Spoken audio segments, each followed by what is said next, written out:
Okay, how to add number line in iPhone keyboard. दोस्तों कैसे जो है आप अपने किसी भी आईफोन में नंबर रो को ऐड कर सकते हैं कीबोर्ड में। अब जैसा कि आप देख सकते हैं यहाँ पे हमारे पास ये जो ऑप्शन आ रही है और इस तरीके से ईजिली नंबर्स को यूज़ कर सकते हैं आप कीबोर्ड में। कैसे करोगे, चलो शुरू करते हैं। एंड हाँ, ये ऑफिशियल मेथड है, इसके लिए आपको कोई भी थर्ड पार्टी ऐप को यूज़ करने की ज़रूरत नहीं है। जस्ट आप सेटिंग्स को फॉलो करें, आप इजीली इसको इनेबल कर सकते हैं।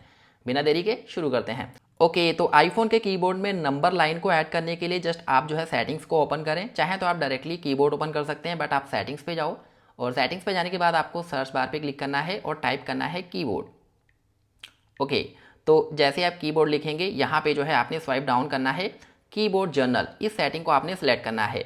अब यहाँ पे जो है आपको ऑप्शन देखने को मिलेगी कीबोर्ड्स, इस पर आप जाओ एंड यहाँ पे जो है आपको सेलेक्ट करना है ऐड न्यू कीबोर्ड एंड यहाँ से जो है आपको सर्च करना है VI।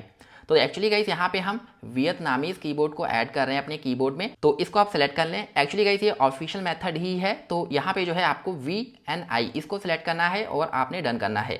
अब एक काम और करें, यहाँ पे जाएं और इसको आप टॉप पे कर दो ताकि आपको बार बार स्विच करने की जरूरत ना पड़े जब आप कीबोर्ड ओपन करें। तो यहाँ पे जो है टॉप पे कर दिया हमने, इसको आप बैक करो। बैक करने के बाद जस्ट इस तरीके से कीबोर्ड ओपन करेंगे, चेकआउट करो गाइस, हमारे पास जो है नंबर लाइन देखने को मिल जाती है कीबोर्ड के टॉप पे। एंड हाँ, आपको कोई ज़रूरत नहीं है इस तरीके से बार बार इसको सिलेक्ट करने की, क्योंकि हमने जो है सेटिंग्स में जाके इसको जो है टॉप पे कर दिया है। तो हाँ, वियतनामीज जो कीबोर्ड है इसको आपने टॉप पे सेलेक्ट कर देना है ताकि जो है ये स्विच करने की जरूरत ना पड़े। तो इस तरीके से जो है आपको अपने आईफोन में कीबोर्ड में नंबर रो को ऐड करने की ऑप्शन मिल जाती है, जो कि एक तरीके से डिफॉल्ट ऑफिशियल मेथड ही है। तो इस वीडियो में गाइस इतना ही, मिलते हैं नेक्स्ट वीडियो में। Thank you so much guys.